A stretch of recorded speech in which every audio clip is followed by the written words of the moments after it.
There's two stories I'm going to read here that were been posted recently. This is regarding Joe Biden. Now, I've been critical of this dude for a while. And at this point, I'm actually feeling sorry for him. Now, it almost seems like he's being pushed to run for president regardless of his own health and mental stability. So this is one story from the Washington Free Beacon. Pretty short, so we'll go through it. Report, campaign keeping Biden in a sanitizer-saturated bubble aides concerned about health. Obviously, these are going to be, opinions from people that say they're in the campaign. Whether they are or not is, a different story. Should we believe it or not, that's up to you. I think there's probably some truth in it, possibly, but we'll go through it. Members of the Democratic presidential nominee Joe Biden's campaign staff are fearful of the former vice president contracting coronavirus and suffering potentially deadly consequences, according to Politico Report. Now, this is on top of his mental decline. Okay, let's just be upfront about that. According to the report, the 77-year-old candidate is being kept in a sanitizer-saturated bubble. I don't know how that's possible. His campaign events strictly limit the number of attendees and enforces social distancing, as we've seen all about that. At a recent event in Kenosha, Wisconsin, they even used measuring tape to precisely seat attendees for his safety. That's ridiculous. We all know that's ridiculous. Despite meticulous sanitation measures, a schedule lacking in public events, and disciplined mask wearing within the campaign, aides have privately acknowledged concern about his health were he to get coronavirus. Aides also watched his every move, cautioning him to keep back whenever he violates a 6-foot boundary between himself and supporters. By the way, that 2 meter, 6 foot distance is like a baseline. The more distance, the better. Let's be honest about that. So, as the election nears, Biden has promised to campaign more in person and has said he is being tested weekly for coronavirus. But prior restrictions on his travel and media access have still drawn criticism. And they have, including myself. If he really wants to get out there, he should and stop trying to front, I guess. And we see it. Every time he gets out there to speak, it keeps getting worse and worse and worse. He starts waving to people that aren't there. He starts talking about quartermasters and ladies' departments. I don't know what the hell he's talking about.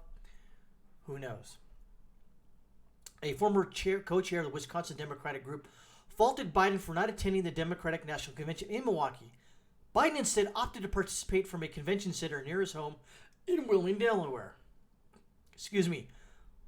Delaware. Quoting from the guy, he could have had a very safe and isolated trip. Yeah. And said Terrence Worthen, former co-chair of our Wisconsin Revolution. I have to go off on a tangent here for a second. I always like it, all these Democratic organizations always are Wisconsin Revolution or resist revolution, etc., etc. It's like, what are you revolting against? What are you resisting? What? I don't know.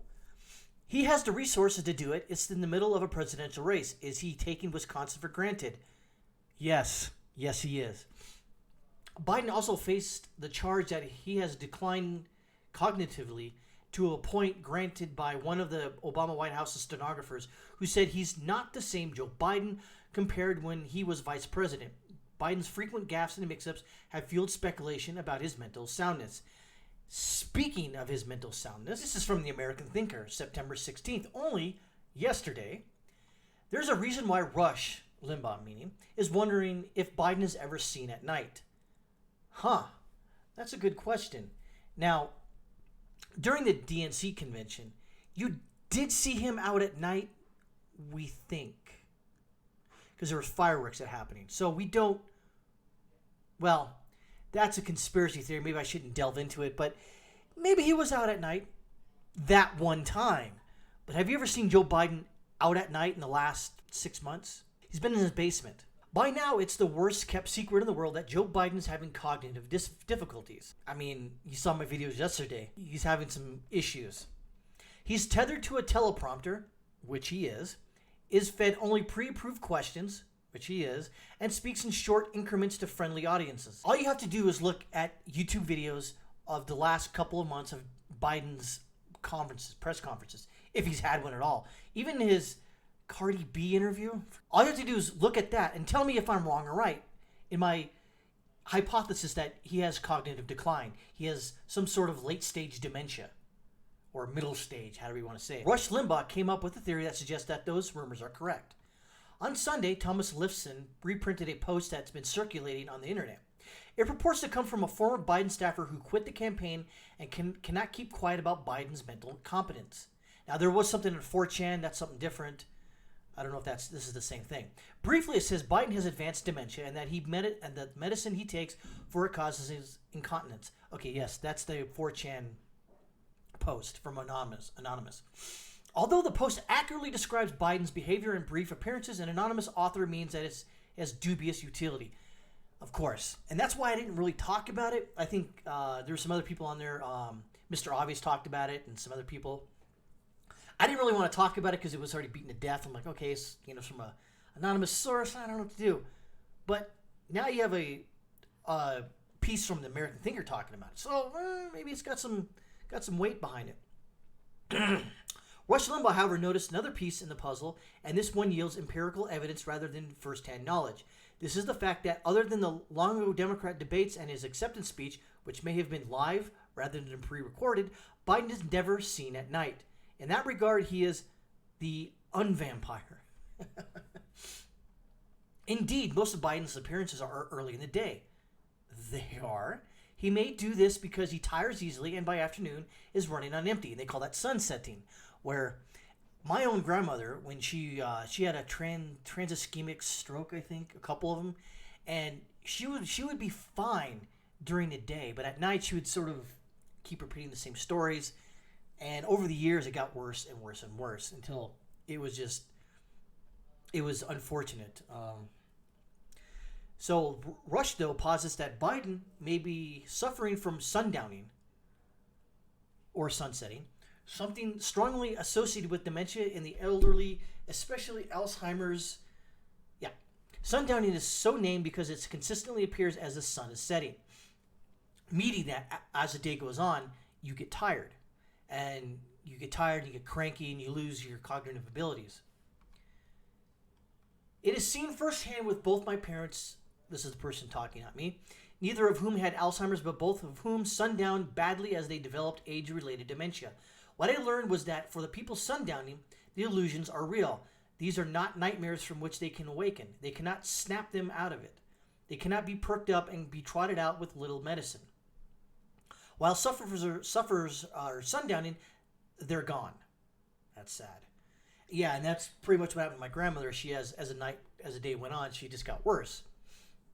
And then, of course, after she declined in health and her trans ischemic strokes, it was just unfortunate. And then she finally passed on. And that goes to Rush, Ace of Spades, or what that means. People with dementia often, not always, but often get more confused and nervous in the late afternoon and the evening. If you have had someone in your family suffer from dementia or Parkinson's, not Parkinson's, but Alzheimer's to one degree or another, you probably have seen this. You've seen it with family members who had dementia, that as the day went on, as the afternoon grew later and then shifted into evening, you could see an obvious deterioration in the mental acuity of the family member who had dementia or Alzheimer's.